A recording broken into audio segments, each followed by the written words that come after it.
Conteúdo concreto. Cultura, educação e pesquisa em um papo informal com especialistas descomplicando o conhecimento.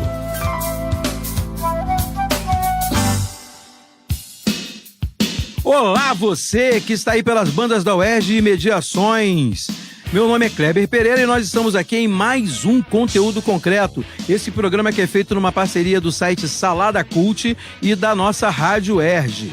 Nós estamos aqui hoje num programa de verão, felizão, para poder falar com essa galera que está aqui, que é a galera do Pelas Bandas da UERJ, batendo um grande papo sobre banda de 86, e a gente escolheu para falar hoje, neste momento, sobre Titãs, no disco Cabeça de Dinossauro. Eu não tô aqui sozinho, tô aqui com meu companheiro amado, querido, salve, Ricardo Benevides. Fala, Ricardo. Salve, Kleber, salve, ouvintes da Rádio UERJ. Prazer estar aqui mais uma vez com vocês. Rapaz, e ele não tá sozinho, né? Hoje estamos aqui contando com a presença ilustre, extraordinária de um dos criadores do Pelas Bandas da UERJ. É o Carlos Eduardo Lima. Fala, Carlos. Fala, Kleber, tudo bem? Bené, meu camarada, meu irmão, e o outro convidado que eu já ia de novo falar aqui. Eu sempre tenho, quando venho aqui, tenho esse problema, não vou dizer quem mas feliz de estar aqui. Mas não é segredo pra ninguém que junto comigo tá aí o meu querido, amado, parceiro de microfone, Max Gama. Aê, bom dia, boa tarde, boa noite pra você que nos ouve nas ondas da Rádio UERJ. Todo mundo sabe que é ele, né? Não tem que me preocupar mais com isso, não.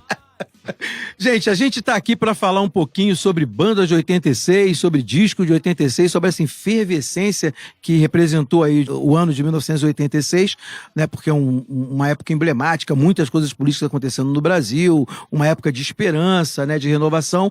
E a gente queria falar um pouquinho do que as bandas de rock nacionais fizeram e vamos tentar começar essa conversa localizando, né? Primeiro, quem era essa banda, quem eram os Titãs nessa época, pra gente depois falar desse disco aí espetacular, que é o Cabeça de Dinossauro. Fala pra mim, Ricardo. Então, os Titãs são aquela banda que compõe, né, os antigos Titãs do Iê, Iê, Iê, que surgiram lá em São Paulo. Uma banda muito inspirada assim, no movimento pós-punk, com um rock diferente, né, com uma visão tanto urbana, né, assim, muitas letras, muitas questões urbanas que mobilizam a obra dos Titãs. Eles vinham, né, até antes do Cabeça de Dinossauro, tinham gravado Televisão, que tinha sido um disco relativamente bem recebido, né, 2 ou 3 canções que caíram no gosto popular. Primeiro, vamos dizer assim, que os Titãs eram 9, né? Eram 9... 200 pessoas no palco. Era a maior banda brasileira, possivelmente, não se tinha notícia de uma banda tão grande, né? Era uma galera. Uma galera. E 2 desses integrantes, o Arnaldo Antunes e o Tony Bellotto, tinham sido presos por porte de heroína um ano antes da gravação do disco.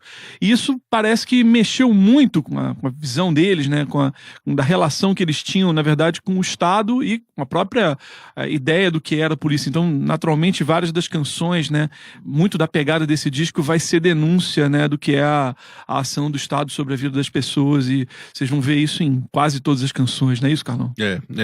E o Estado é o Estado que eles têm como referência, o Estado brasileiro, e eu acho que eles meio que se permitem ali aquele Estado brasileiro, que não é um Estado chamado de Nova República na época, mas com pouquíssimas diferenças em relação ao que havia acontecido nos anos 70, no fim dos anos 60 e tal.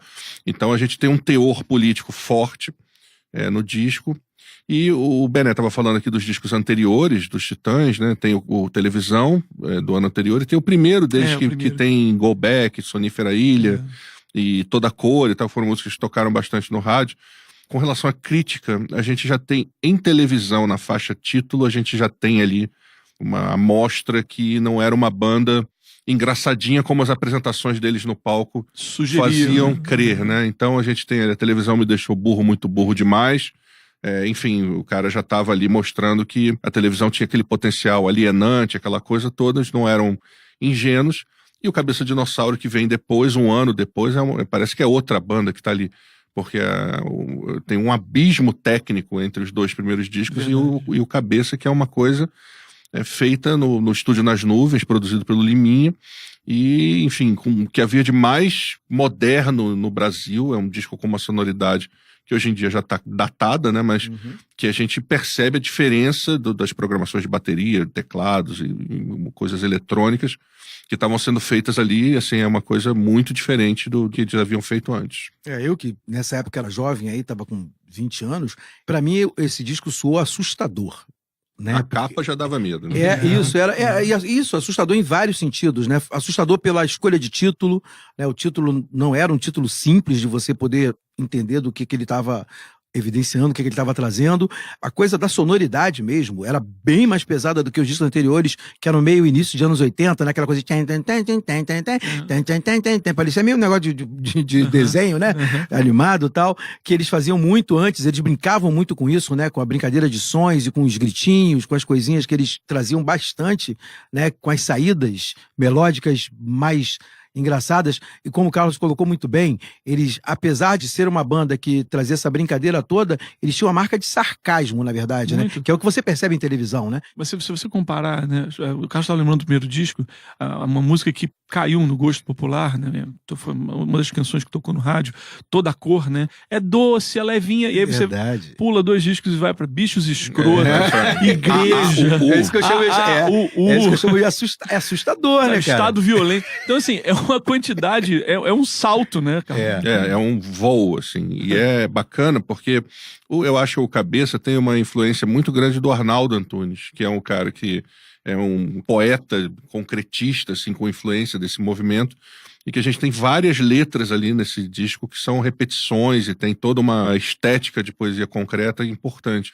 E as letras são importantes, mas ao mesmo tempo elas não são tão extensas, assim.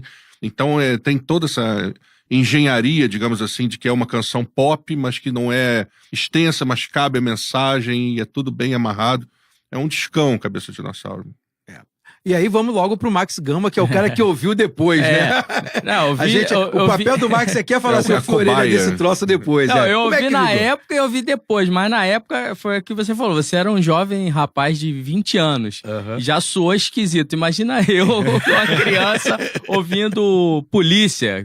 Pô, você ficar com medo da polícia. Olha ali, ainda mais nos guetos de Duque de Caxias, negro. Verdade. Então é um negócio meio complicado, né? Então tem várias, mas assim, passando pela fase adolescente agora, pô, dancei muito, Bichos Escrotos, quem nunca extravasou aquele verso. Homem Primata, né, Max? Homem Primata, aquelas festas americanas, você levava um refrigerante, ou Cheetos, tá, aquela coisa. E, cara, é um disco muito, muito, muito emblemático, muito. E o Max lembrou uma coisa interessante, né, que era um disco extremamente dançante para a década de 80, né, de uma forma diferente de dançar. A gente tinha uma forma, acho que a palavra foi essa que o Max, mais ou menos, extravasante, né. A coisa dos sintetizadores que o Carlos estava falando, né? Você ouve o Quê, por exemplo. Nossa, o Quê é uma obra de arte. É uma coisa também bastante pro Brasil diferente, daquela época, né? Um troço de cair o queixo. Uma coisa com uso de sintetizador na marcação das canções. Bateria eletrônica. Bateria eletrônica. Uma forma mesmo de leitura, né? De marcação da letra que quebrava essa lógica da métrica dos quatro versos, entendeu? Da rima pobre. Não, era uma provocação total ao ouvido, né? Muita influência da New Wave americana, muita influência de Divo, uma banda americana também, com essas coisas de programação eletrônica, mas dançante ao mesmo tempo. Repetição, né? Você pega a letra de o quê? Dá pra você botar aspas, assim, porque é muita repetição, mas cada vez que aquela palavra, aquela estrofe é repetida, parece que tá sendo cantada de forma diferente. É muito bem pensado, nada foi por acaso aí nesse disco. Como o Carlos falou, a questão do Arnaldo. Cara, hoje o Arnaldo é super atual ainda, o Arnaldo Antunes, né? Cara, essas novas que ele lançou agora, eu ouço no rádio. Verdade. Eu fico impressionado como o cara consegue. Que letrista, né? Cara, impressionante. Dá vontade de dar um abraço. Melhorou muito com o tempo. Foi melhorando, o cara em evolução. E antenado demais, né? Não é aquela coisa do cara que fala sempre, que usa um tema como mote pra ele e fica a vida inteira falando do mesmo tema. É um cara que é antenado com tudo que tá acontecendo, né? Sim. Não só com crítica, porque a gente fica aqui às vezes falando, porque o cara tem que fazer uma crítica porque ele é canções de amor que ele tem. Isso aí, o cara é antenado com o que tá acontecendo com as pessoas, com a forma das pessoas se amarem, se verem, se perceberem. E o Arnaldo Antunes traz isso de uma forma espetacular, né? Nos Titãs você tem mais de um letrista que faz isso, né? Sim, que sim. perpassa isso de uma maneira Bem diferentes os letristas dos espetacular. Titãs, inclusive. Tem o próprio Nando Reis, que nesse disco aí, ele puxa Família, né? Que é um musicão também, Isso. né? Que também várias músicas desse disco, inclusive, se a gente parar pra pensar, sobreviveram, né? Passaram pelo teste do tempo. Família, próprio Quê. Apesar de que a gente ouve, a gente pensa, não, isso já tem anos, assim, que foi feito. Mas elas passaram pelo teste do tempo, assim, não ficaram difíceis de ouvir, porque, isso é muito antigo, não consigo ter esse pensamento. Não tem como, né?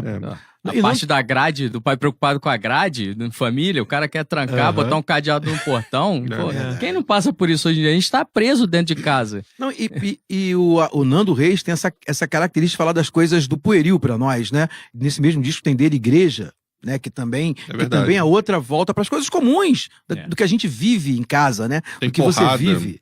É isso. Tem, enfim, muita coisa boa nesse disco. Verdade. O disco plural, né? Quando a gente fala assim, que um disco é tão plural que você fala, pô, várias letras são do Arnaldo, mas tem Polícia é do Tony Bellotto, a letra, né?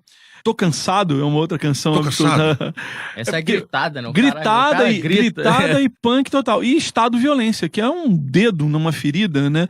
De que a gente estava falando antes, do quanto esse disco tem a provocação do que eles sofrem, do que todo mundo sofre nas mãos de um Estado, né? Que pratica violências invisíveis e algumas muito visíveis e evidentes no cotidiano. Então, eles vão lá e fazem essa canção que, junto com Polícia, junto com Tô Cansado, junto com Homem Primata, né?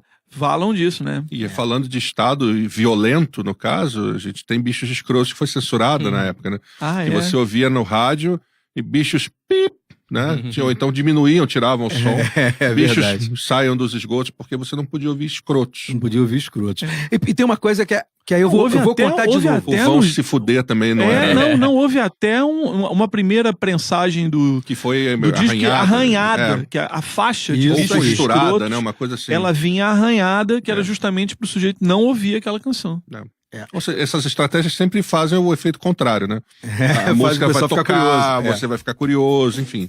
Censura é uma coisa que realmente não adianta nada. Ou adianta, né?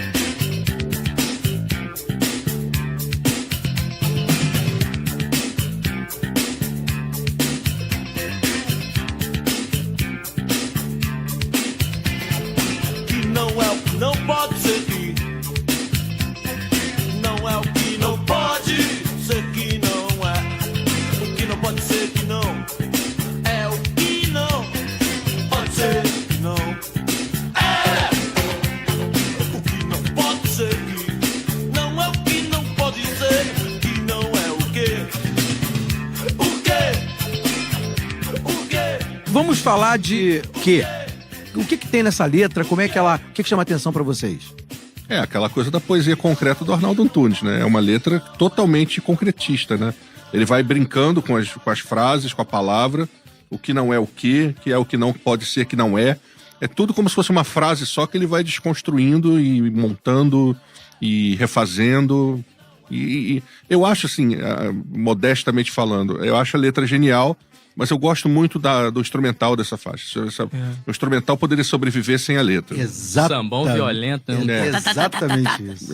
Entrada de bateria, tudo sintetizado. Essa música é um verdadeiro milagre de como você consegue fazer uma melodia. Na verdade, eu acho que esse disco tem isso mais de uma vez, né? Você vê isso aparecendo mais de uma vez. Como ele consegue, através da melodia, te levar para um lugar como se você estivesse ouvindo uma sinfonia, né? Ele tá falando na música, mas a entrada do o que, a forma que ele formula a frase, na verdade, ela tá embalada por uma outra ideia que quem traz é a linha melódica, é a forma rítmica que ele coloca, né? É isso que traz, né? O que tá ali, mas podia não estar também a letra. Lógico. O Carlos colocou muito bem. Pensei aqui um depoimento do Sérgio Brito sobre ela, né? Ele dizendo assim, o arranjo mudou totalmente e aqui Liminha teve participação decisiva. Programou a bateria eletrônica, sugeriu a linha de baixo, tocou guitarra e deixou a gente fazer uma jam interminável durante 2 dias até chegarmos ao resultado final. Aquilo abriu um novo horizonte para nós e nos colocou em contato com elementos que iríamos explorar bastante nos anos seguintes. E a gente percebe isso mesmo. As canções, depois os Titãs retomam essa Você pega pegada, Comida, né? do disco seguinte, o início tá a matriz, em o quê? né? A matriz é lá no Cabeça de Dinossauro, que é sensacional. E realmente, como o Carlos tinha falado, o Liminha foi um produtor absolutamente genial, já era um músico genial, respeitado por todo mundo, e aí de repente ele vai e trabalha na produção do Selvagem, dos Paralamas em 86, e trabalha na produção do Cabeça de Dinossauro, quer dizer, 2 discos emblemáticos e eternos da nossa canção roqueira nacional. Nosso né? cancioneiro Nosso nacional. cancioneiro roqueiro nacional. E eu quero pedir aí para Gleidson Augusto botar A-A-U-U rapidinho a entrada, só para o pessoal entender o que a gente tá falando. O que é esse A-A-U-U?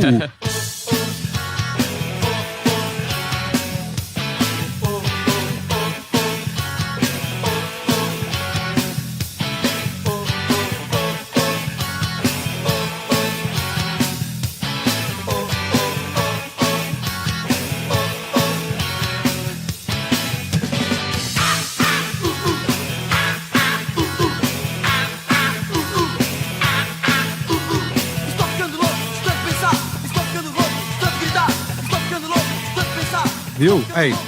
Mas só você sacar isso aí, mas o nosso tempo não dura para sempre. O Max Gama vai fazer as considerações finais deste programa, um belo à parte. Eu li na biografia dos Titãs sobre essa música A-A-U-U, como eles compuseram essa música, foi uma viagem totalmente ácido e todas as drogas possíveis, que é o resultado final do A-A-U. Se você pegar, é isso mesmo. Mas é isso, foi um prazer mais uma vez falar sobre esses discos emblemáticos do nosso cancioneiro rock popular brasileiro. Grande abraço para você que nos ouviu até agora. Muito obrigado pela sua companhia. É isso aí. Esse foi Max Gama. E fala, Ricardo. Obrigado, gente. Tudo de bom. Continue ouvindo conteúdo concreto aqui na Rádio UERJ. Isso. Céu. É isso aí, tamo junto. Junto e misturado. E para você que ficou ouvindo a gente, fiquem com Deus e até a próxima. Conteúdo concreto. Apresentação: Kleber Pereira. Moderadores: Roberto Rodrigues e Max Gama. Equipe técnica: Daniel Barros, Gleidson Augustos e Eduardo Sobral. Locução: Vitor Quaresma. Produção: Rádio UERJ e Salada Cult. Realização: Centro de Tecnologia Educacional CTE SR3.